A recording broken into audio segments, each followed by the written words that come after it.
A Matter of Mean Elevation by O. Henry. One winter, the Alcazar Opera Company of New Orleans made a speculative trip along the Mexican, Central American, and South American coasts. The venture proved a most successful one. The music-loving, impressionable Spanish Americans deluged the company with dollars and vivas. The manager waxed plump and amiable. But for the prohibitive climate, he would have put forth the distinctive flower of his prosperity, the overcoat of fur, braided, frogged, and opulent.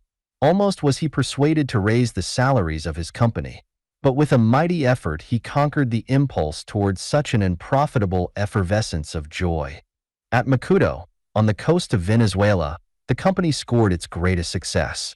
Imagine Coney Island translated into Spanish, and you will comprehend Macuto. The fashionable season is from November to March. Down from La Guera and Caracas and Valencia and other interior towns flock the people for their holiday season. There are bathing and fiestas and bullfights and scandal. And then the people have a passion for music that the bands in the plaza and on the sea beach stir but do not satisfy. The coming of the Alcazar Opera Company aroused the utmost ardor and zeal among the pleasure seekers. The illustrious Guzman Blanco, president and dictator of Venezuela, sojourned in Macuto with his court for the season. That potent ruler, who himself paid a subsidy of 40,000 pesos each year to Grand Opera in Caracas, ordered one of the government warehouses to be cleared for a temporary theater. A stage was quickly constructed and rough wooden benches made for the audience. Private boxes were added for the use of the president and the notables of the army and government. The company remained in Macuto for 2 weeks. Each performance filled the house as closely as it could be packed. Then the music-mad people fought for room in the open doors and windows and crowded about, hundreds deep, on the outside. Those audiences formed a brilliantly diversified patch of color. The hue of their faces ranged from the clear olive of the pure-blood Span, yards down through the yellow and brown shades of the mestizos to the coal-black Carib and the Jamaica Negro. Scattered among them were little groups of Indians with faces like stone idols, wrapped in gaudy fiber-woven blankets, Indians down from the mountain states of Zamora and Los Andes and Miranda to trade their gold dust in the coast towns. The spell cast upon these denizens of the interior fastnesses was remarkable. They sat in petrified ecstasy, conspicuous among the excitable Macucians, who wildly strove with tongue and hand to give evidence of their delight. Only once did the somber rapture of these aboriginals find expression. During the rendition of Faust, Guzman Blanco, extravagantly pleased by the jewel song, cast upon the stage a purse of gold pieces. Other distinguished citizens followed his lead to the extent of whatever loose coin they had convenient, while some of the fair and fashionable señoras were moved, in imitation, to fling a jewel or a ring or two at the feet of the Marguerite, who was, according to the bills, Nina Giroux. Then, from different parts of the house rose sundry of the stolid hillmen and cast upon the stage little brown and dun bags that fell with soft thumps and did not rebound. It was, no doubt, pleasure at the tribute to her art that caused Mlle. Giroux's eyes to shine so brightly when she opened these little deerskin bags in her dressing room and found them to contain pure gold dust. If so, the pleasure was rightly hers, for her voice and song, pure, strong and thrilling with the feeling of the emotional artist, deserved the tribute that it earned. But the triumph of the Alcazar Opera Company is not the theme, it but leans upon and colors it. There happened in Macuto a tragic thing, an unsolvable mystery, that sobered for a time the gaiety of the happy season. One evening between the short twilight and the time when she should have whirled upon the stage in the red and black of the ardent Carmen, Nina Giroux appeared from the sight and ken of 6,000 pairs of eyes and as many minds in Macuto. There was the usual turmoil and hurrying to seek her.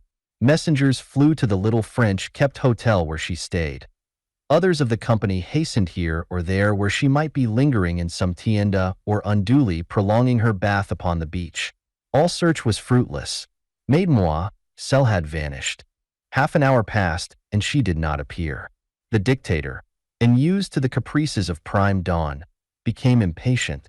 He sent an aide from his box to say to the manager that if the curtain did not at once rise, he would immediately hail the entire company to the calabosa, though it would desolate his heart, indeed, to be calm, compelled to such an act. Birds in Makuto could be made to sing. The manager abandoned hope for the time of Elie Giroux, a member of the chorus, who had dreamed hopelessly for years of the blessed opportunity, quickly carminized herself, and the opera went on. Afterward, when the lost cantatrice appeared not, the aid of the authorities was invoked. The president at once set the army, the police, and all citizens to the search. Not one clue to Elie Giroux's disappearance was found. The Alcazar left to fill engagements farther down the coast. On the way back, the steamer stopped at Makuto, and the manager made anxious inquiry. Not a trace of the lady had been discovered. The Alcazar could do no more. The personal belongings of the missing lady were stored in the hotel against her possible later reappearance, and the opera company continued upon its homeward voyage to New Orleans. On the Camino Real along the beach, the 2 saddle mules and the 4 pack mules of Don Sayer Johnny Armstrong stood, patiently awaiting the crack of the whip of the arriero, Luis.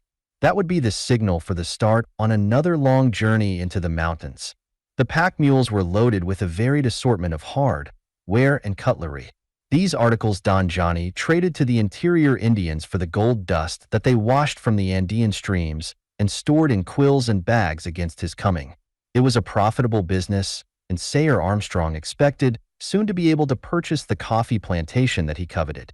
Armstrong stood on the narrow sidewalk, exchanging garbled Spanish with old Peralto, the rich native merchant who had just charged him 4 prices for half a gross of pot metal hatchets, and abridged English with Rucker, the little German who was consul for the United States. "Take with you, Sayer," said Peralto, "the blessings of the saints upon your journey." "Better try quinine," growled Rucker through his pipe. "Take 2 grains every night. And don't make your trip too long, Johnny, because we half needs of you. It is ein villainous game. Melville play of whist, and deer is no odor substitute. Auf Wiedersehen. You and keep your eyes. Mule's ears between when you on der edge of der precipices ride." The bells of Luis's mule jingled, and the pack train filed after the warning note.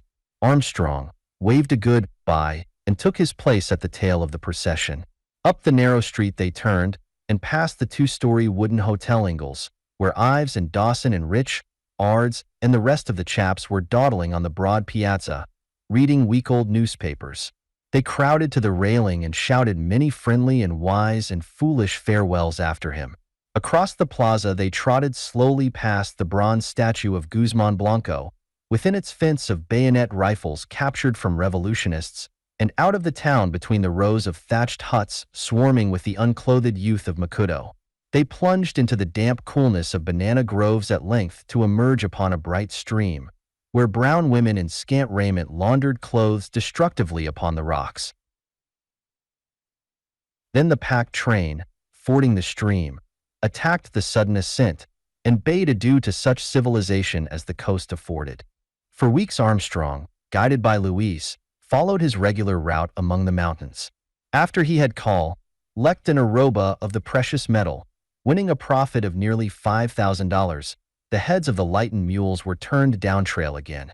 Where the head of the Guarico River springs from a great gash in the mountainside, Luis halted the train. "Half a day's journey from here, Sayer," said he, "is the village of Takazama, which we have never visited. I think many ounces of gold may be procured there. It is worth the trial." Armstrong concurred, and they turned again upward toward Takazama. The trail was abrupt and precipice, mounting through a dense forest. As night fell, dark and gloomy, Luis once more halted. Before them was a black chasm, bisecting the path as far as they could see. Luis dismounted. "There should be a bridge," he called, and ran along the cleft a distance. "It is here," he cried, and remounting, led the way. In a few moments Armstrong heard a sound as though a thunderous drum were beating somewhere in the dark. It was the falling of the mules' hoofs upon the bridge made of strong hides, lashed to poles, and stretched across the chasm. Half a mile further was Takazama. The village was a congregation of rock and mud huts set in the profundity of an obscure wood. As they rode in, a sound inconsistent with that brooding solitude met their ears. From a long, low mud hut that they were nearing rose the glorious voice of a woman in song. The words were English, the air familiar to Armstrong's memory, but not to his musical knowledge. He slipped from his mule and stole to a narrow window in one end of the house. Peering cautiously inside, he saw, within 3 feet of him, a woman of marvelous, imposing beauty, clothed in a splendid loose robe of leopard skins. The hut was packed close to the small space in which she stood with the squatting figures of Indians. The woman finished her song and seated herself close to the little window, as if grateful for the unpolluted air that entered it. When she had ceased, several of the audience rose and cast little softly falling bags at her feet. A harsh murmur, no doubt a barbarous kind of applause and comment, went through the grim assembly. Armstrong was used to seizing opportunities promptly. Taking advantage of the noise, he called to the woman in a low but distinct voice, "Do not turn your head this way, but listen. I am an American. If you need assistance, tell me how I can render it. Answer as briefly as you can." The woman was worthy of his boldness. Only by a sudden flush of her pale cheek did she acknowledge understanding of his words. Then she spoke, scarcely moving her lips. "I am held a prisoner by these Indians. God knows I need help. In 2 hours, come to the little hut 20 yards toward the mountainside. There will be a light and a red curtain in the window. There is always a guard at the door, whom you will have to overcome. For the love of heaven, do not fail to come." The story seems to shrink from adventure and rescue and mystery. The theme is one too gentle for those brave and quickening tones, and yet it reaches as far back as time itself. It has been named environment, which is as weak a word as any to express the unnameable kinship of man to nature, that queer fraternity that causes stones and trees and salt water and clouds to play upon our emotions. Why are we made serious and solemn and sublime by mountain heights, grave and contempla, tithe by an abundance of overhanging trees, reduced to inconstancy and monkey capers by the ripples on a sandy beach? Did the protoplasm, but enough. The chemists are looking into the matter, and before long they will have all life in the table of the symbols. Briefly, then, in order to confine the story within scientific bounds, John Armstrong went to the hut, choked the Indian guard, and carried away Emily Giroux. With her was also conveyed a number of pounds of gold dust she had collected during her 6 months' forced engagement in Takazama. The Carabobo Indians are easily the most enthusiastic lovers of music between the equator and the French Opera House in New Orleans. They are also strong believers that the advice of Emerson was good when he said, "The thing thou wantest, zero diskin, tinted man, take it and pay the price." A number of them had attended the performance of the Alcazar Opera Company in Macuto and found Emily Giroux's style and technique satisfactory.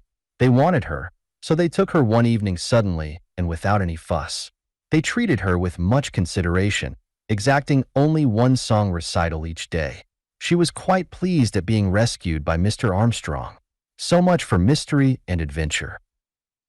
Now to resume the theory of the protoplasm. John Armstrong and Emily Giroux rode among the Andean peaks, enveloped in their greatness and sublimity. The mightiest cousins, furthest removed, in nature's great family become conscious of the tie. Among those huge piles of primordial upheaval, amid those gigantic silences and elongated fields of distance, the littlenesses of men are precipitated as one chemical throws down a sediment from another. They moved reverently, as in a temple. Their souls were uplifted in unison with the stately heights. They traveled in a zone of majesty and peace. To Armstrong the woman seemed almost a holy thing, yet bathed in the white, still dignity of her martyrdom that purified her earthly beauty and gave out, it seemed, an aura of transcendent loveliness. In those first hours of companionship she drew from him an adoration that was half human love, half the worship of a descended goddess. Never yet since her rescue had she smiled. Over her dress she still wore the robe of leopard skins, for mountain air was cold. She looked to be some splendid princess belonging to those wild and awesome altitudes. The spirit of the region chimed with hers. Her eyes were always turned upon the somber cliffs, the blue gorges and the snow-clad turrets, looking a sublime melancholy equal to their own. At times on the journey, she sang thrilling te deums and misereres that struck the true note of the hills and made their route seem like a solemn march down a cathedral aisle. The rescued one spoke but seldom, her mood partaking of the hush of nature that surrounded them. Armstrong looked upon her as an angel. He could not bring himself to the sacrilege of attempting to woo her as other women may be wooed. On the third day they had descended as far as the Tierra Templada, the zona of the tablelands and foothills. The mountains were receding in their rear, but still towered, exhibiting yet impressively their formidable heads. Here they met signs of man. They saw the white houses of coffee plantations gleam across the clear ings. They struck into a road where they met travelers and pack mules. Cattle were grazing on the slopes. They passed a little village where the round-eyed Neos shrieked and called at sight of them. Emilie Giroux laid aside her leopard skin robe. It seemed to be a trifle incongruous now. In the mound, Taines it had appeared fitting and natural. And if Armstrong was not mistaken, she laid aside with it something of the high dignity of her demeanor. As the country became more populous and significant of comfortable life, he saw, with a feeling of joy, that the exalted princess and priestess of the Andean peaks was changing to a woman, an earthwoman but no less enticing. A little color crept to the surface of her marble cheek. She arranged the conventional dress that the removal of the robe now disclosed with the solicitous touch of one who is conscious of the eyes of others. She smoothed the careless sweep of her hair. A mundane interest, long latent in the chilling atmosphere of the ascetic peaks, showed in her eyes. This thaw in his divinity sent Armstrong's heart going faster. So might an Arctic explorer thrill at his first kin of green fields and liquescent waters. They were on a lower plane of earth and life, and were succumbing to its peculiar, subtle influence. The austerity of the hills no longer thinned the air they breathed. About them was the breath of fruit and corn and builded homes, the comfortable smell of smoke and warm earth, and the consolations man has placed between himself and the dust of his brother earth from which he sprung. While traversing those awful mountains, Giroux had seemed to be wrapped in their spirit of reverent reserve. Was this that same woman, now palpitating, warm, eager, throbbing with conscious life and charm, feminine to her fingertips? Pondering over this, Armstrong felt certain misgivings intrude upon his thoughts. He wished he could stop there with this changing creature, descending no farther. Here was the elevation and environment to which her nature seemed to respond with its best. He feared to go down upon the man-dominated levels. Would her spirit not yield still further in that artificial zone to which they were descending? Now from a little plateau they saw the sea flash at the edge of the green lowlands. Giroux gave a little, catching sigh. "Oh, look, Mr. Armstrong, there is the sea. Isn't it lovely? I'm so tired of mountains." She heaved a pretty shoulder in a gesture of repugnance. "Those horrid Indians. Just think of what I suffered. Although I suppose I attained my ambition of becoming a stellar attraction, I wouldn't care to repeat the engagement. It was very nice of you to bring me away. Tell me, Mr. Armstrong, honestly now, do I look such an awful, awful fright? I haven't looked into a mirror, for months." Armstrong made answer according to his changed moods. Also, he laid his hand upon hers as it rested upon the horn of her saddle. Louise was at the head of the pack train and could not see. She allowed it to remain there, and her eyes smiled frankly into his. Then at sundown they dropped upon the coast level under the palms and lemons among the vivid greens and cirettes and ochres of the Tierra Caliente. They rode into Macuto and saw the line of volatile bathers frolic in the surf. The mountains were very far away. Emilie Giroux's eyes were shining with a joy that could not have existed under the chaperonage of the mountain tops. There were other spirits calling to her, nymphs of the orange groves, pixies from the chattering surf, imps, born of the music, the perfumes, colors, and the insinuating presence of humanity. She laughed aloud, musically, at a sudden thought. "Won't there be a sensation?" she called to Armstrong. "Don't I wish I had an engagement just now, though? What a picnic the press agent would have." Held a prisoner by a band of savage Indians subdued by the spell of her wonderful voice. Wouldn't that make great stuff? But I guess I quit the game winner. Anyhow, there ought to be a couple of $1,000s in that sack of gold dust I collected as encores, don't you think? He left her at the door of the little Hotel de Bune Descanser, where she had stopped before. 2 hours later, he returned to the hotel. He glanced in at the open door of the little combined reception room and cafe. Half a dozen of Makuto's representative social and official caballeros were distributed about the room. Sefier Villablanca, the wealthy rubber concessionist, reposed his fat figure on 2 chairs, with an emollient smile beaming upon his chocolate-colored face. Gilbert, the French mining engineer, leered through his polished nose-glasses. Colonel Mendez, of the regular army, in gold-laced uniform and fatuous grin, was busily extracting corks from champagne bottles. Other turns of Mercutian gallantry and fashion pranced and posed. The air was hazy with cigarette smoke. Wine dripped upon the floor. Perched upon a table in the center of the room in an attitude of easy preeminence was Eulalie Giroux. A chic costume of white lawn and cherry ribbons supplanted her traveling garb. There was a suggestion of lace and a frill or two, with a discreet, small implication of hand-embroidered pink hosiery. Upon her lap rested a guitar. In her face was the light of resurrection, the peace of Elysium attained through fire and suffering. She was singing to a lively accompaniment a little song. When you see the big round moon comin' up like a balloon, dis nigger skips fur to kiss the lips of his stylish, black-faced coon. The singer caught sight of Armstrong. There, Johnny," she called. "I've been expecting you for an hour. What kept you? Gee, but these smoked guys are the slowest you ever saw. They ain't on, at all. Come along in, and I'll make this coffee, colored old sport with the gold epaulets, open one for you right off the ice." "Thank you," said Armstrong. "Not just now, I believe. I've several things to attend to." He walked out and down the street, and met Rucker coming up from the consulate. "Play you a game of billiards," said Armstrong. "I want something to take the taste of the sea level out of my mouth."